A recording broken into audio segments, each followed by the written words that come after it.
Je m'appelle Koumba Diakhaté, je suis journaliste, présentatrice à la télévision nationale sénégalaise RTS. On va vers une grande finale, une belle finale, un gros match entre les deux meilleures équipes du tournoi, une finale que beaucoup d'observateurs rêvaient de voir et finalement c'est arrivé. On va vers un match très disputé entre les deux formations, le Sénégal et le Maroc, et j'espère que ça va se jouer avec beaucoup de fair play et que le meilleur gagne. Elle peut compter sur son effectif avec des joueurs de talent. C'est le cas de Sadio Mané. Kalidou ne jouera pas la finale, mais il sera remplacé par un jeune très talentueux, Mamadou Sarr, qui a déjà fait ses preuves lors du match de demi-finale. Et puis, il y a aussi la profondeur du banc sénégalais. Donc, l'équipe du Sénégal a une profondeur de banc extraordinaire. Ça fera certainement la différence face au Maroc.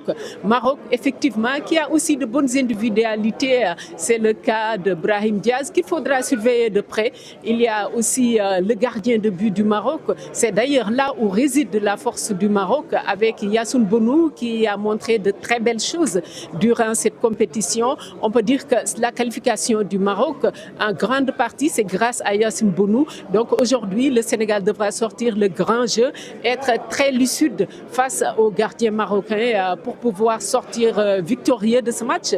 Parce qu'il faudrait concrétiser toutes les occasions de but face à une équipe du Maroc très disciplinée dans le jeu, qui a un très bon gardien, une bonne défense et qui sait se créer des occasions et être lucide devant les buts, contrairement à l'équipe sénégalaise. Oui, là, on est séduit par l'hospitalité des Marocains. Le Maroc nous a montré une hospitalité légendaire. Moi, je l'ai dit plusieurs fois à l'occasion de mes plateaux que vraiment, on n'a même pas envie de rentrer.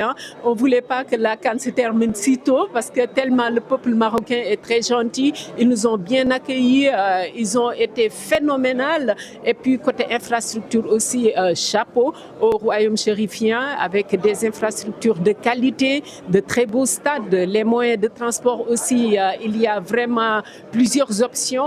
On n'a pas vraiment eu beaucoup de difficultés par rapport à la connectivité parce que moi je suis basée à Tanger mais je fais beaucoup de voyages, je me déplace souvent pour aller à Rabat, à Casa sans grande difficulté et ça m'a permis de découvrir les belles infrastructures qui ont été mises en place par le Maroc pour accueillir cette compétition et moi je me dis que le Maroc est fin prêt à accueillir la Coupe du Monde prochaine.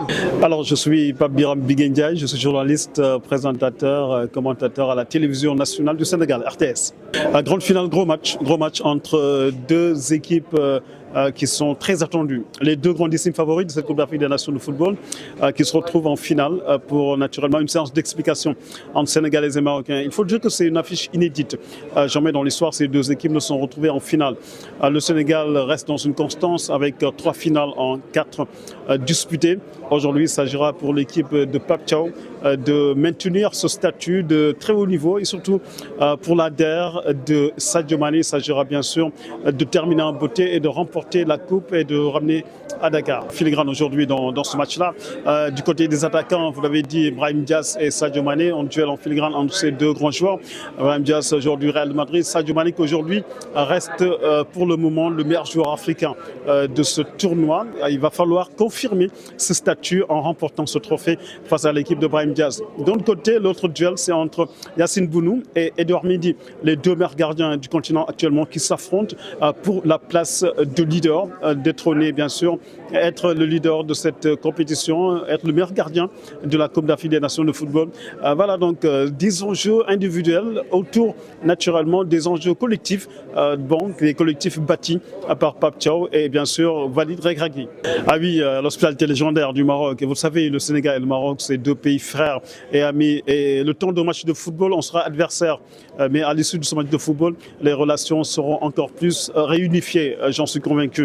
C'est vrai qu'il y a eu quelques dysfonctionnements dans l'organisation avec bien évidemment la pénurie de tickets d'entrée au stade. Plusieurs Sénégalais ont estimé être lésés par rapport justement à l'obtention, l'accès des tickets pour entrer au stade.